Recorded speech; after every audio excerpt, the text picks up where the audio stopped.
lakkoofsotaa fi jijjiiramootaa yookiin baay'ataa jijjiiramootaati. Kana jechuun tarmiin fakkeenyaaf 3b-5 fakkeenya kana yeroo fudhanne tarmiin as keessa jira. Kana jechuun tarmiin maalidha isa jedhuu fi 3b kan jedhu kun tarmiidha, 5 kan jedhu kunis tarmiidha. Kana jechuun tarmiin lakkoofsa yookiin jijjiiramaa jedha. Tarmiin lakkoofsa yookiin jijjiiramaa jedha. Kana jechuun 3b'n jijjiiramaas qaba, lakkoofsas qaba. 5 lakkoofsa qaba. Kanaafuu tarmiidha jechuudha. Kanaaf tarmii jechuun yoo lakkoofsa ta'e akkasuma baay'ataa lakkoofsotaa fi jijjiiramoota yookiin baay'ataa jijjiiramootaa ta'e tarmiidha jechuu dandeenya.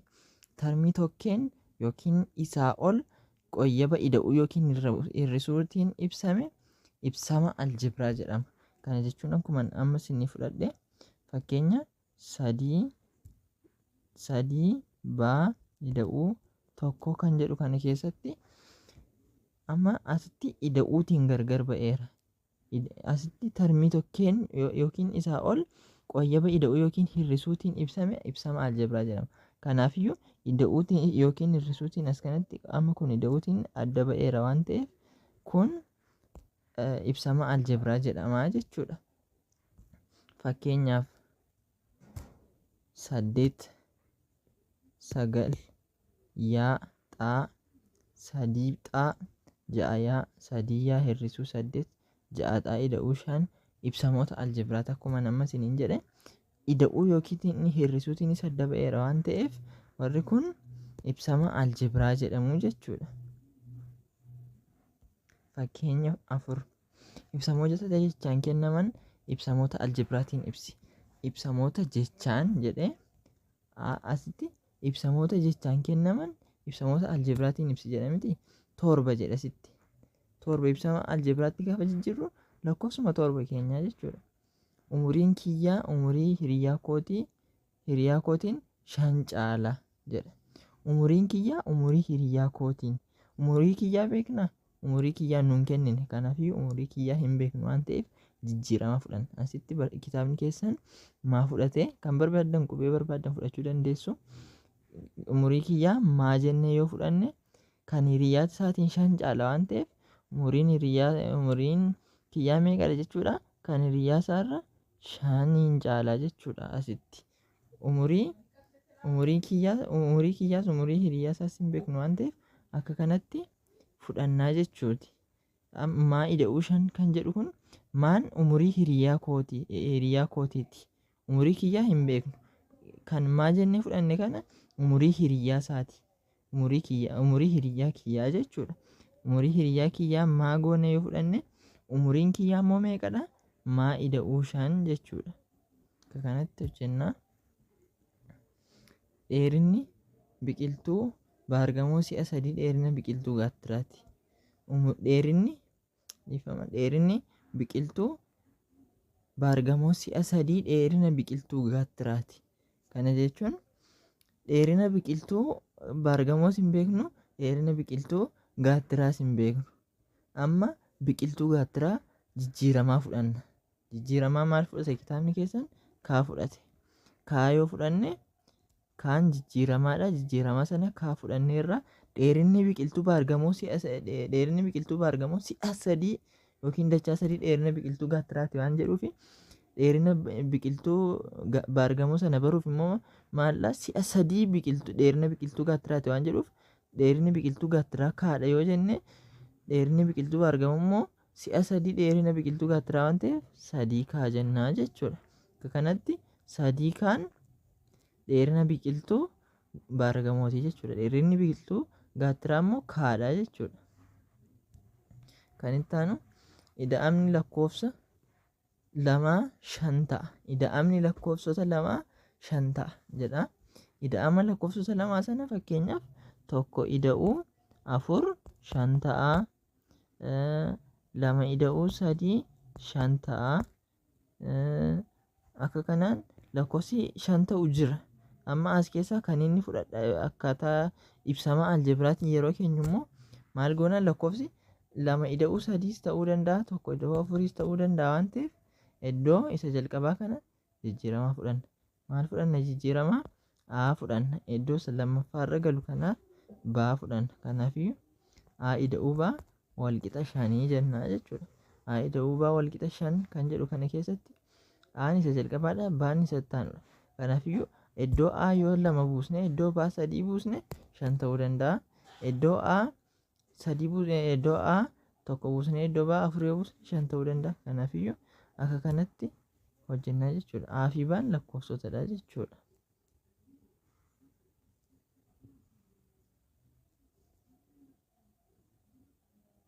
Hubadhu. Termoonni ibsama aljeebraa keessatti mallattoo ida'uu yookiin hir'isuutiin gargar qoodamu. Kana jechuun isuma ammaa keessatti yoo ilaalle A ida'uu B walqixa 5 kan jedhu kana keessatti kun ibsama aljeebraadha. Ibsama aljeebraa kana keessatti termoonni maattiin adda ba'u? Ida'uu yookiin hir'isuutiin. Kana jechuun A ida'uu B'n kun termii 2 qabaa jechuudha. A's qaba, B's qaba. Ida'uu fi hir'isuutiin gargar ba'eera waan ta'eef termii 2 qabaa jechuudha.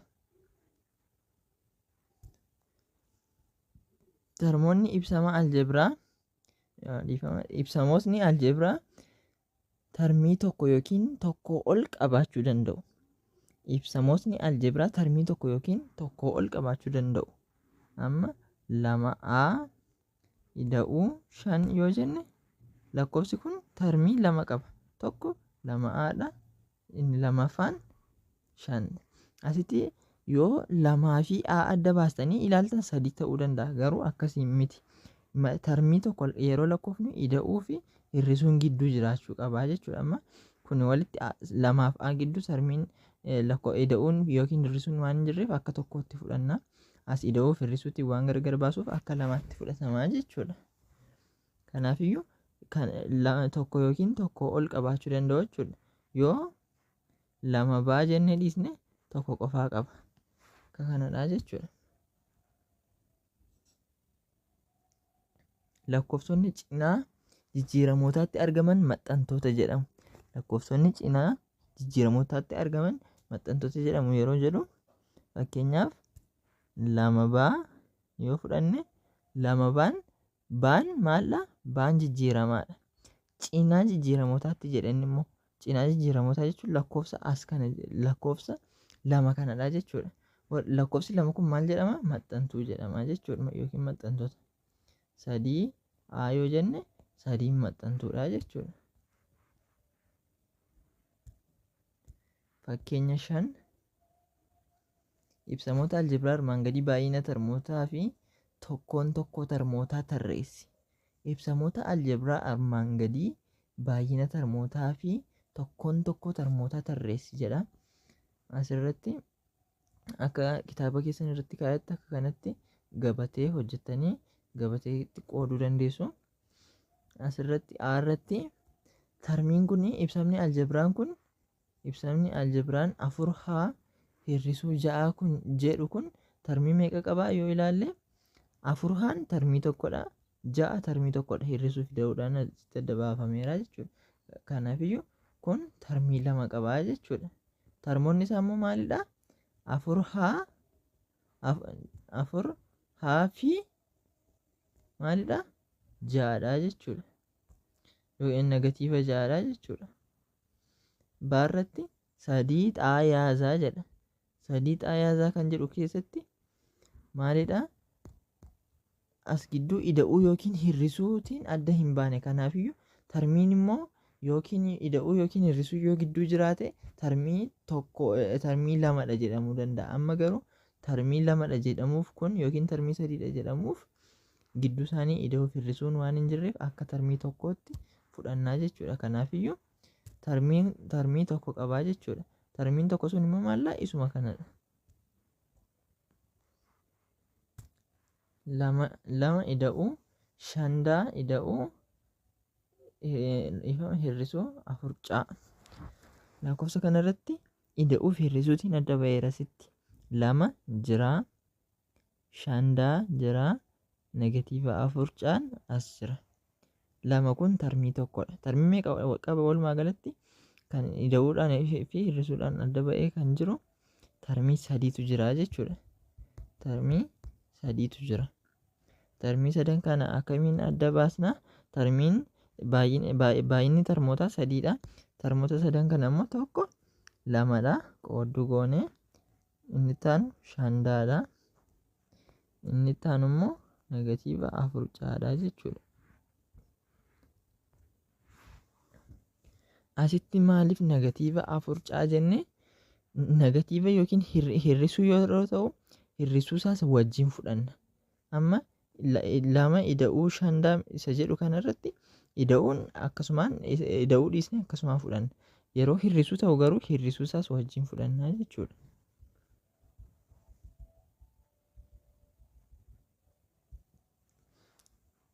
Torba daarratti torba kaamaanaa hir'isuu 81. Torba kaamaanaa hir'isuu 81. Kanarratti immoo kan ida'uuf hir'isuutiin adda ba'eeru ilaalla. Hir'isuu tokko qofaatu jira. Kanaaf inni jalqabaa termii tokkodha. Inni itti aanu termii tokkodha jechuudha. Kanaaf termii meeqa qabaa? Termii 2 qabaa jechuudha. Termiin inni tokkoffaan torba kaamaanaadha. Inni itti aanu negatiiva 81dha. Yeroo hir'isuu ta'u hir'isuu isaa wajjin fudhanna waan jenneef. Inni itti aanu xaa hir'isuu yaa hir'isuu zaa hir'isuu maa jedha. Kanarratti walirraa hir'ise. Hunda isaa walirraa hir'ise hir'isuutiin adda ba'eera. Kanaafiyyuu maal goona? Isa jalqabaa inni jalqabaa termii tokkodha. Inni itti aanu termii lammaffaadha. Inni itti aanu termii sadaffaadha. Inni itti aanu termii arfaffaadha. Kanaafiyyuu termii meeqa qaba? Termii 4 qaba. Baay'inni termoota 4dha jechuudha. Termoota isaa immoo yoo ilaalle inni jalqabaa xaadha. Inni itti aanu hir'isuu waan qabuuf hir'isuu isaas wajjin fudhanna. Yaadha. Inni itti aanu hir'isuu zaadha. Inni itti aanu hir'isuu maadha jechuudha. Kanatti termoota isaa gochuu dandeenya jechuudha. Kan itti aanu tokko jedhee dhiisa fa'aarratti tokko termiima tokko qofa qaba. Termichis tokkumadha jechuudha. Baay'inni termootaas tokkumadha.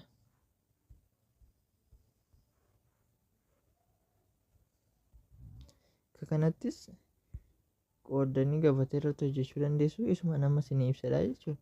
Asirratti inni kun termii 2 qaba. Termiin lamaan isaaniis kanaaf kanadha. Akkuma isin ibsadha jechuudha. Ilaaluu dandeessu asirra deebitanii.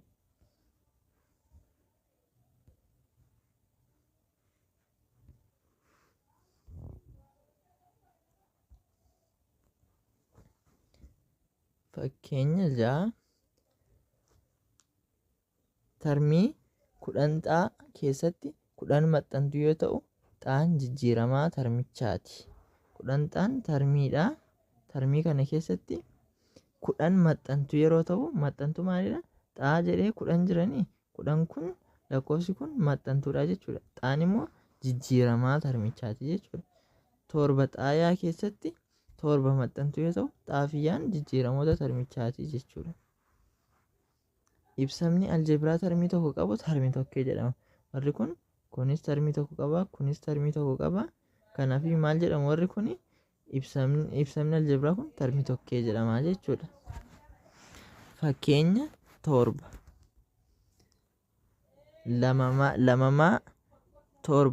lamamaa yaa 8 zaa 100 fi kan kana fakkaatan termii tokkeedha.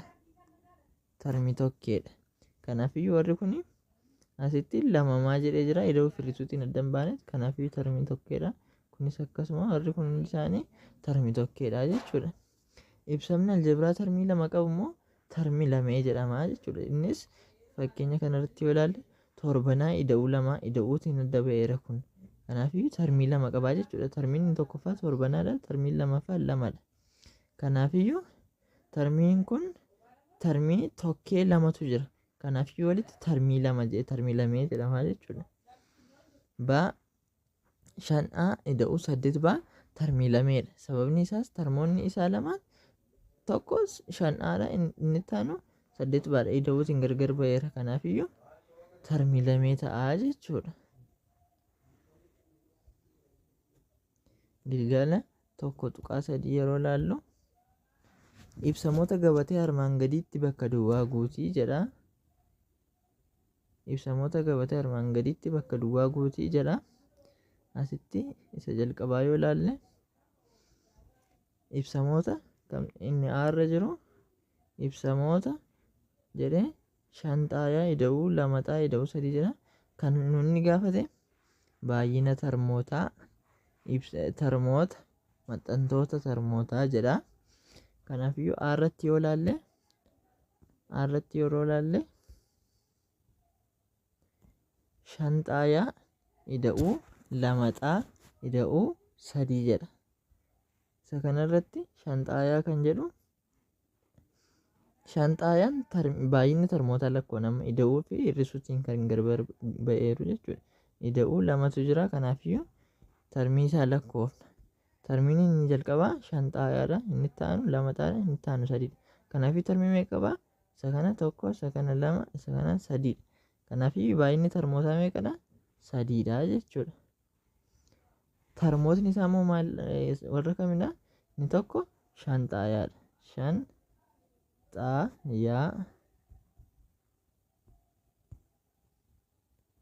Shanxaayaa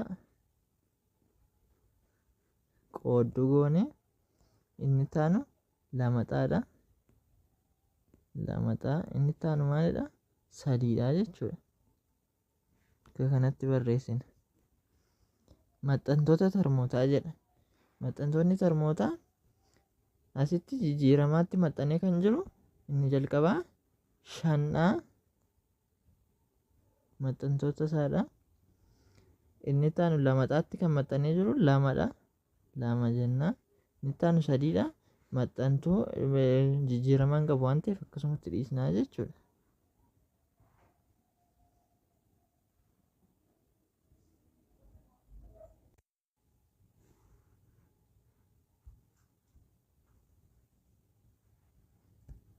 Kan itti aanu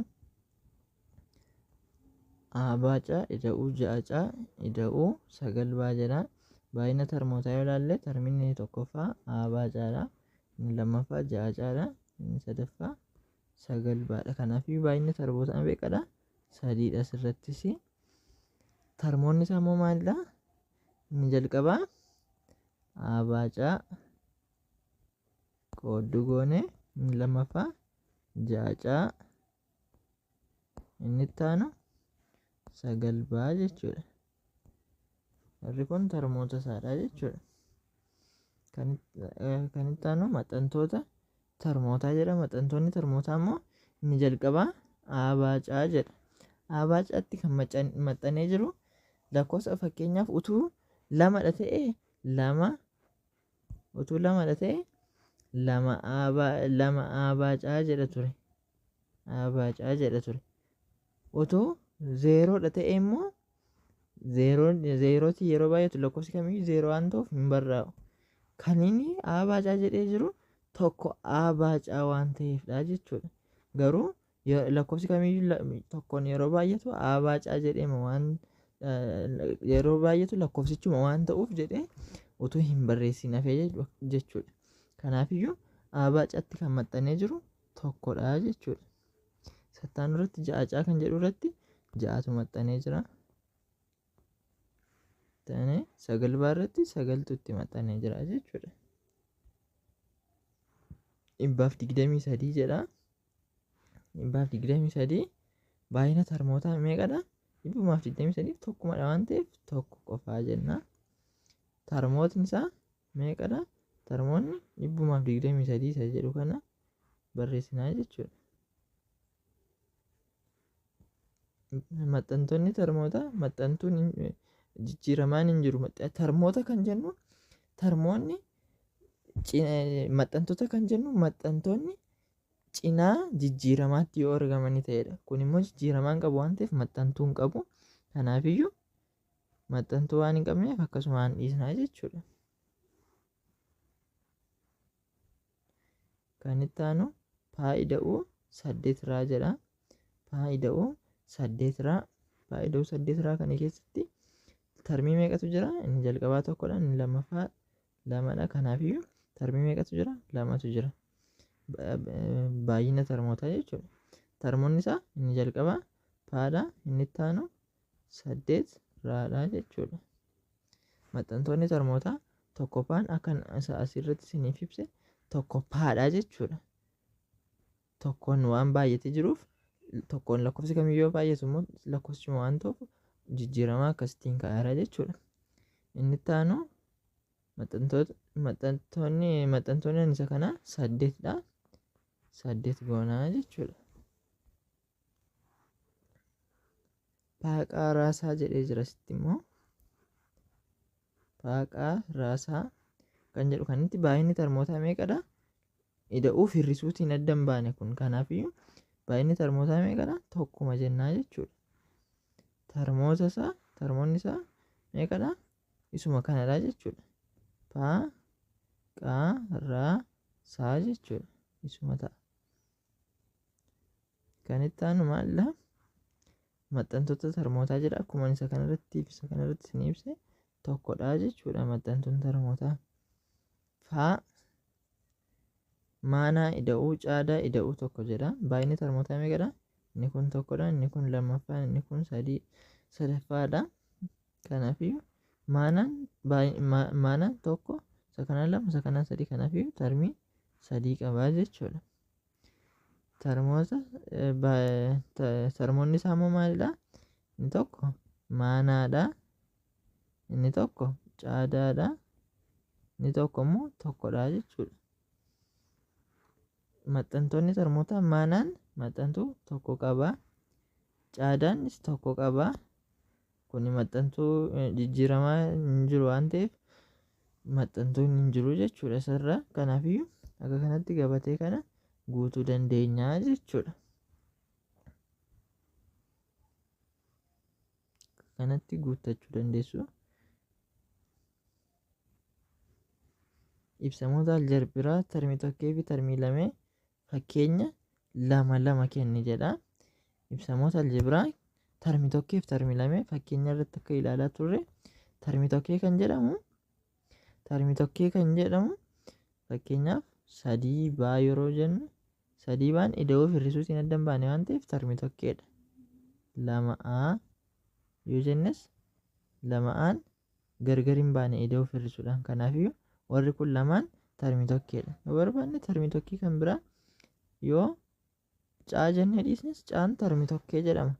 Yoo fakkeenyaaf lakkoofsa 2 qofa goones tarmii tokkee jedhama. Warri kun tarmii tokkeedha jechuudha. Fakkeenyaaf kan tarmii lamee immoo fakkeenyaaf 5 caa ida'uu 2 yoo jenne 5 caan tarmii isa tokkodha, 2 immoo tarmii isa tokkodha. 4 ida'uu 1 yoo jenne 4 tarmii tokkodha, 1 tarmii tokkodha jechuudha. Kanaafiyyuu tarmii 2 qaba walitti. 6 caa hir'isuu 5 yoo jenne 6 caan tarmii tokkodha, hir'isuu 5 tarmii tokkodha jechuudha. 7 daa yoo jenne hir'isuu 2 yoo jenne kunis inni kun tarmii tokkodha, inni kun tarmii tokkodha. Warri kun tarmii 2 qabu jechuudha. Akka kanatti lakkoofsa tarmii tokkee tarmii lamee jennee adda baasuu dandeenya jechuudha. Gaaffii lammaffaaf deebiin kanadha jechuudha.